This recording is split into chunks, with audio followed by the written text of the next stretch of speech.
I knew the end was coming the day Linda Murphy walked into my server room wearing a blazer that probably cost more than my monthly mortgage, smelling like expensive coffee and unearned confidence. She looked around at my sanctuary, my fortress, the humming heart of a billion-dollar logistics empire, and wrinkled her nose like she'd stepped in something.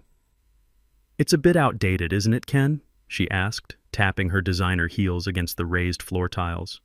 "We need to pivot toward a more agile, cloud-native infrastructure." I didn't roll my eyes. I've been in this game too long for amateur theatrics. I just took a sip of lukewarm break-room coffee that tasted like battery acid and disappointment.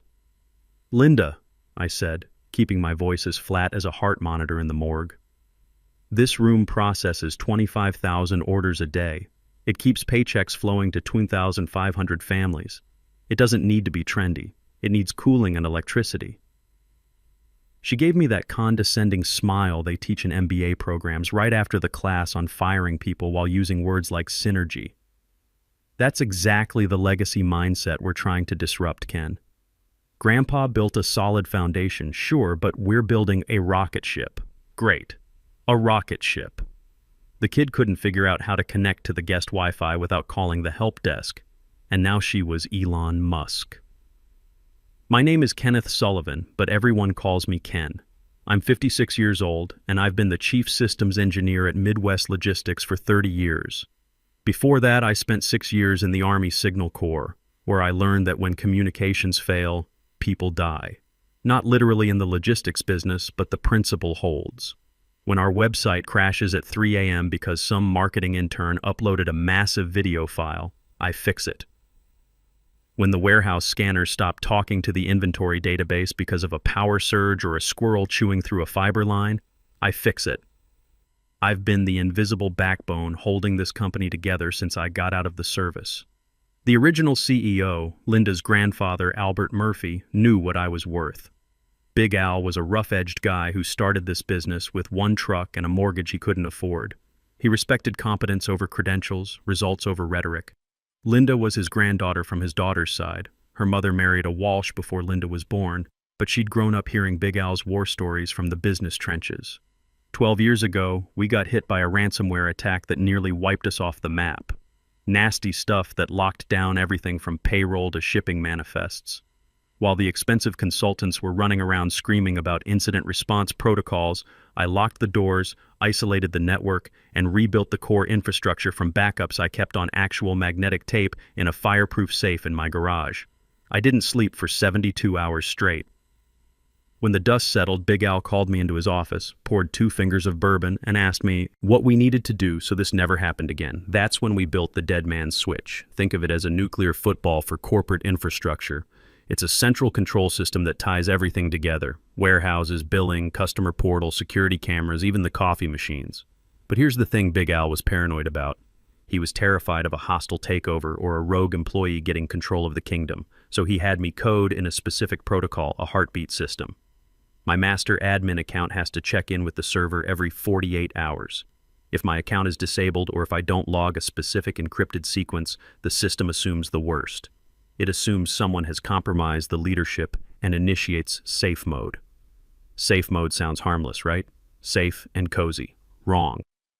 Safe mode is a scorched earth protocol. It shuts down external traffic, freezes warehouse operations, locks the financial gateways, disables internal communications.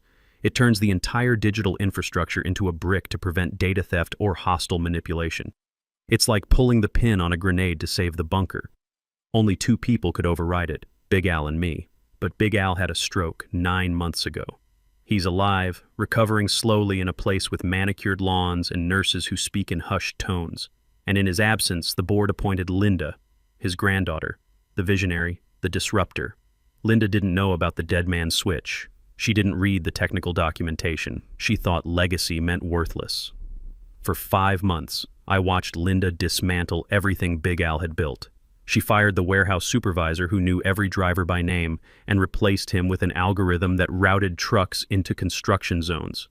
She spent $1.8 million on a rebranding campaign that looked like a kindergartner's art project. She hired consultants who used words like ideate and operationalize in actual sentences without irony. And through it all, She kept looking at me like I was a stain on her sleek, modern vision board. I became the no guy. Can we migrate the entire database to this startup cloud service by Friday? No, Linda. That's legally insane and technically suicidal. Can we remove two-factor authentication? It slows down the sales team. No, Linda, unless you want hackers mining cryptocurrency on our payroll servers. She hated it. She hated that I knew where the digital bodies were buried. She hated that the staff respected me. But mostly, she hated that she couldn't just disrupt me away because she didn't understand what I actually did. The warning signs started about 3 weeks ago. Sudden performance review meetings scheduled for Friday afternoons.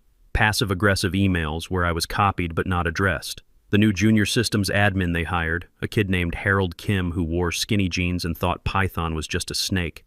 He kept asking me for my passwords for documentation purposes. I gave Harold the passwords to the printer network.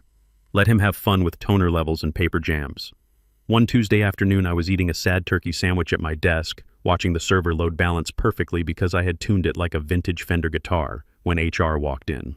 Not the friendly HR lady who brings donuts on birthdays. The other one, the Terminator HR woman named Susan Parker, whose smile never reached her eyes like a shark in a pantsuit. "Ken," she said, her voice dripping with fake concern. "Linda would like to see you in the conference room. Bring your laptop." My stomach dropped. I knew this feeling. It's the same feeling you get when your truck starts making that grinding noise on the highway. Something critical was about to break. I looked at my screen. The control dashboard was glowing green, all systems normal, load balancing perfect, network traffic flowing like a well-oiled machine. "Sure, Susan," I said, wiping mustard off my lip. "Let me just secure my station." I walked down the hallway, the fluorescent lights buzzing overhead like angry hornets. I passed the break room where I'd celebrated 30 Christmases. I passed the server room door, hearing the familiar whine of the cooling fans that had become my lullabies. I felt like a captain being asked to walk the plank of his own ship. The glass-walled conference room felt like a fishbowl. Linda was sitting at the head of the mahogany table, scrolling through her iPhone. Didn't even look up when I entered. Harold was sitting next to her, looking nervous, sweating through his vintage band t-shirt like he was about to confess to a crime. "Sit down, Ken," Linda said, finally sliding her phone across the table with the casual arrogance of someone who'd never worked a day in her life. I sat. I didn't open my laptop. I just folded my hands on the table. Hands that had typed millions of lines of code. Hands that had physically carried servers up 3 flights of stairs during the flood of 2018. Hands that had kept this company running while others slept. "We're making some structural changes," Linda began, using her serious CEO voice that she'd probably practiced in the mirror. "We feel that the IT department needs fresh energy, a new direction. We appreciate your service, but we feel your skill set is no longer aligned with our strategic vision." "Translation," I said, cutting through the corporate bull like a hot knife through butter. "I'm too old, too expensive, and I tell you no too often." Linda's jaw tightened. Her perfectly applied makeup couldn't hide the flash of anger in her eyes. "This is an at-will employment state, Ken. We don't need to debate semantics. This is a termination effective immediately." Susan slid a thick envelope across the table like she was dealing cards in Vegas. "This outlines your severance package. It's contingent on you signing a non-disclosure agreement and facilitating a complete handover of credentials today." I looked at the envelope. 30 years of my life reduced to a stack of legal papers. Then I looked at Linda. She looked smug, like a cat who'd caught a canary. She thought she had won. She thought she was cutting out a tumor, not realizing she was slicing through the main artery. "Linda," I said quietly, keeping my voice level like I used to do when talking scared soldiers through radio failures in the field. "Does your grandfather know about this? Grandpa is on medical leave," she snapped, her composure cracking slightly. "I am the acting CEO. My decisions are final." "Okay," I said. "But before we do this, there's something you need to know about the infrastructure. There's a protocol." "Save it," Linda interrupted, waving her hand dismissively like she was shooing away a fly. "Harold here is fully certified. He can handle any protocols. We just need the admin credentials to the central server, the control server, the heart of everything." I looked at Harold. The kid looked like he was about to vomit. His face was pale, and I could see sweat beading on his forehead. He knew he wasn't ready. He could barely configure a Wi-Fi router without calling Google for help, let alone manage a nationwide logistics network that processed billions of dollars in transactions. Linda, I tried one more time because I'm a professional and because, despite everything, I genuinely cared about this company and the people who depended on it. The control server isn't just a computer, it's a system. A living, breathing organism. If you remove me without the proper transition sequence, stop. Linda stood up, leaning over the table like a prosecutor going for the kill. Stop trying to make yourself indispensable. You're not. You're an obstruction to progress. You're a relic from my grandfather's era. Hand over the credentials, or we'll contest every penny of that severance package. I stared at her for a long, silent moment. I saw the arrogance of youth mixed with the dangerous ignorance of someone who'd never faced real consequences. The complete lack of respect for the work, for the machine, for the thousands of people whose livelihoods depended on systems she didn't understand and couldn't be bothered to learn. And something inside me clicked. Not a loud snap, but a quiet, metallic sound, like the safety being disengaged on a weapon. Like the moment in the army when you realize the officer giving you orders has no idea what they're doing, but you follow the order anyway because that's what the manual says to do. "All right," I said, my voice calm as a lake before a storm. I opened my laptop. "You want the keys to the kingdom?" "You got them." The login screen appeared. Clean, simple interface. My design from a decade ago. I created a new super user account for Harold, assigning him full administrative privileges. Every checkbox checked, every permission granted. "Here," I said, spinning the laptop around so Harold could see the screen. "Put in your new password." Harold's hands were shaking as he typed. I couldn't see what he entered, but knowing Harold, it was probably something like password 123 or admin. The kind of security that would make any real systems administrator weep. "Now," I said, my fingers dancing across the keyboard with the muscle memory of 3 decades, "I'm transferring root ownership to this account." I typed the command sequence I'd memorized years ago. The screen flashed blue for a moment, then green. "Transfer complete." "Excellent," Linda said, checking her Apple Watch like she had somewhere important to be. "See? Was that so difficult? Progress doesn't have to be painful."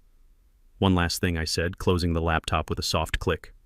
"My account. You'll want me to disable it, right? Security policy and all that." "Obviously," Susan said, pulling out her own laptop. "We'll deactivate your credentials immediately after you leave the building. Security policy, standard procedure, by-the-book termination." What they didn't know, what I didn't tell them, was that the heartbeat script specifically looked for my unique user identification hash. Not my login name, not my password, but a cryptographic signature tied to my personal account that had been woven into the system's DNA over 30 years of careful programming. I didn't tell them that transferring administrative rights was like giving someone the keys to a car without mentioning that the engine would only start for the original owner. I didn't tell them that the moment my account status flipped from active to disabled, a 15-minute countdown timer would begin ticking silently in the background code, invisible and unstoppable. The dead man's switch wasn't just a security feature, it was a loyalty test, and they had just failed it spectacularly. I stood up from the conference table feeling strangely calm. "Well, that's it then." "Please surrender your badge and company phone," Susan said, her voice all business like she was processing a routine equipment return instead of dismantling 30 years of institutional knowledge. I placed them on the mahogany table. My badge, worn smooth at the edges from 3 decades of daily use, the magnetic strip probably swiped 1,000,000 times. My company phone, which had buzzed during every family dinner, every weekend, every vacation for the past 15 years. "Good luck, Linda," I said, meaning it in the most ironic way possible. "You're going to need it." "We'll be fine," she sneered, already turning back to her iPhone. "Don't let the door hit you on the way out." I walked out of the conference room. I walked past my desk without looking back at the personal items I'd accumulated over 3 decades. The coffee mug from the Army reunion, the photo of Ranger, my German Shepherd, the small cactus that had somehow survived on my windowsill since the Clinton administration. I walked out of the building into the bright, harsh afternoon sun. I got into my 2015 Ford F-150, threw the severance package on the passenger seat, and turned the key. The engine rumbled to life, solid and reliable like everything built to last. I checked my watch. 2:25 p.m. The system checks for my heartbeat every 15 minutes on the quarter hour. I had just been walked out. Susan would disable my account the moment I left the parking lot. The countdown had begun, and nobody in that glass building had the slightest idea what was coming. I drove home in silence. No radio, no podcasts, just the hum of the tires on asphalt and the steady beating of my own heart.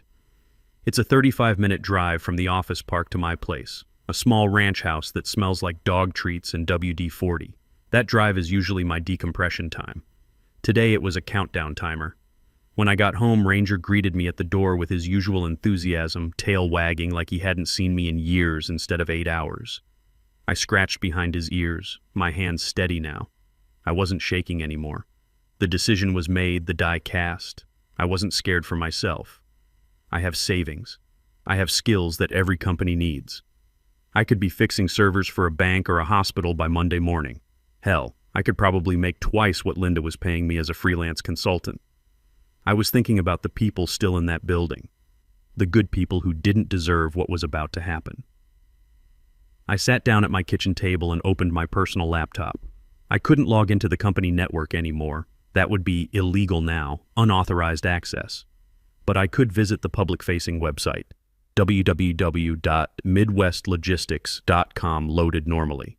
The hero banner showed a stock photo of a smiling delivery driver. The Track Your Shipment portal was working fine.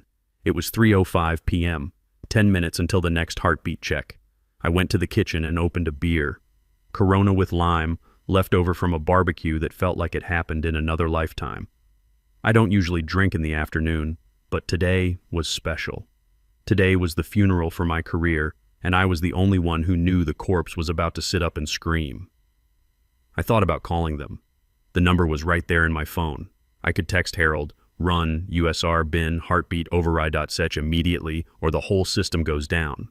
But what would happen then? Harold would panic, probably mistype the command, or worse, Linda would see it and claim I was trying to hack their systems. He's attempting unauthorized access. Call the FBI. I put the phone down. They wanted innovation. They wanted to move fast and break things. 3:14 p.m. I refreshed the browser. Still up, still running smooth. 3:15 p.m. I clicked refresh again. The page loaded but slower. The spinning wheel took an extra second. I waited, beer half raised to my lips. 3:16 p.m. I clicked track shipment and entered a random tracking number. The wheel spun, and spun, and spun. Then a generic error message appeared. Service temporarily unavailable. Please try again later. And so it begins. I took a long pull of beer. It tasted like victory with a strong aftertaste of guilt.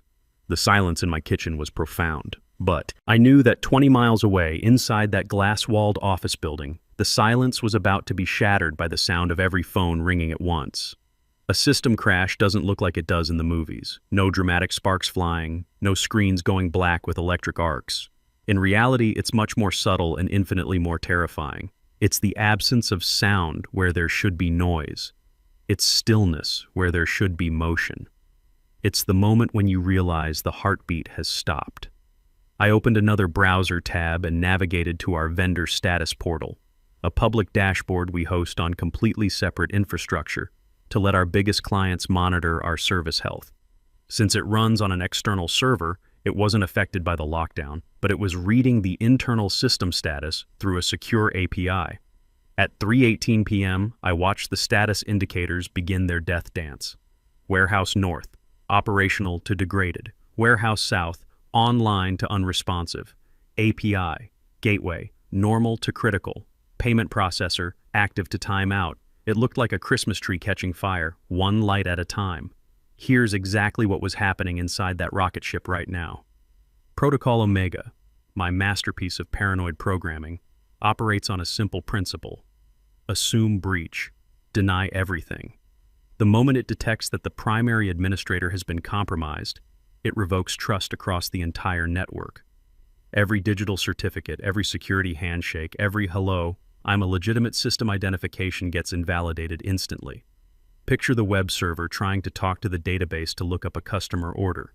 Database responds, "Who are you? I don't recognize your credentials. Access denied." The web server tries again with the same result. After 3 failed attempts, the web server assumes it's under attack and automatically shuts down to prevent data theft. In the office, this manifested as the internet seems slow today. Linda was probably tapping her Bluetooth mouse, annoyed that her Spotify playlist of motivational TED Talks was buffering.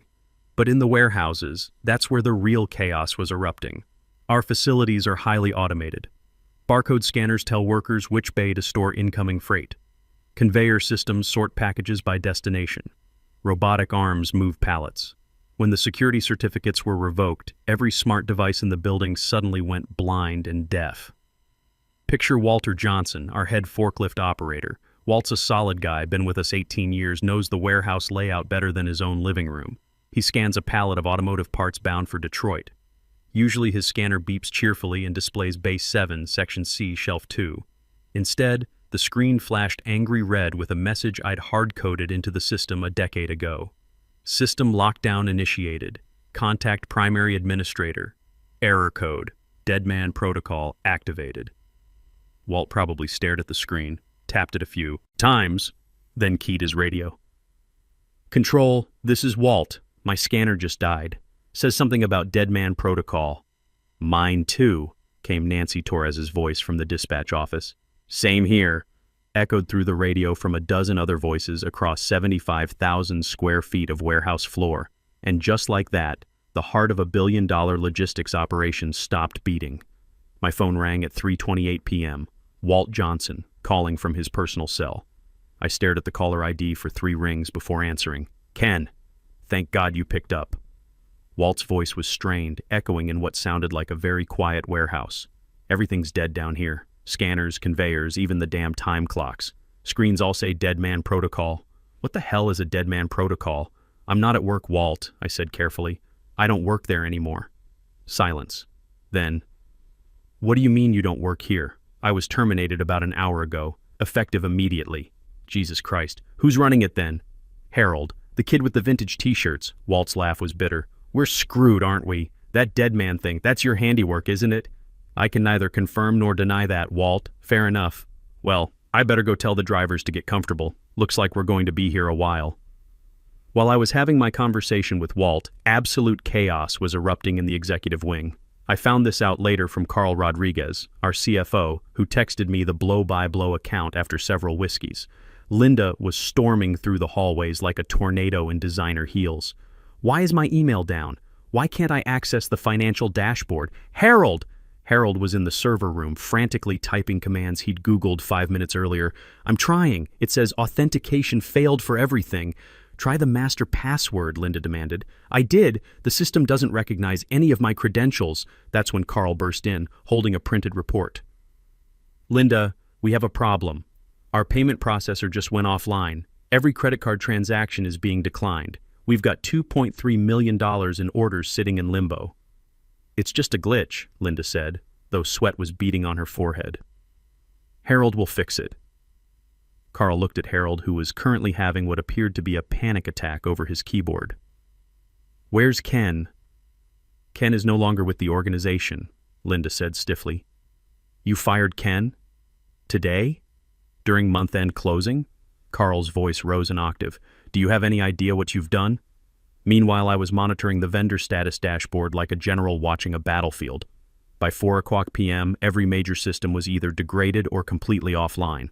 The phones went next. Our VoIP system runs over the corporate network, and Protocol Omega had severed those connections to prevent data exfiltration. Linda couldn't even call for help. At 4:15 p.m., the really expensive problems started. We handle logistics for 3 major automotive manufacturers. When their shipments don't arrive within a 30-minute window, they impose penalty fees, $50,000 per hour per facility. We service 9 facilities. Do the math. Carl tried calling me at 4:32 p.m., but I let it go to voicemail. His message was short and desperate. Ken, I know what happened. Linda screwed up. The board is freaking out. Please call me back. I didn't call back. Not yet. At 4:45 p.m., the real panic set in. Banks close at 5:00 p.m. If our daily reconciliation files didn't reach First National by closing time, we'd breach our $25 million credit agreement. The bank could call the entire loan.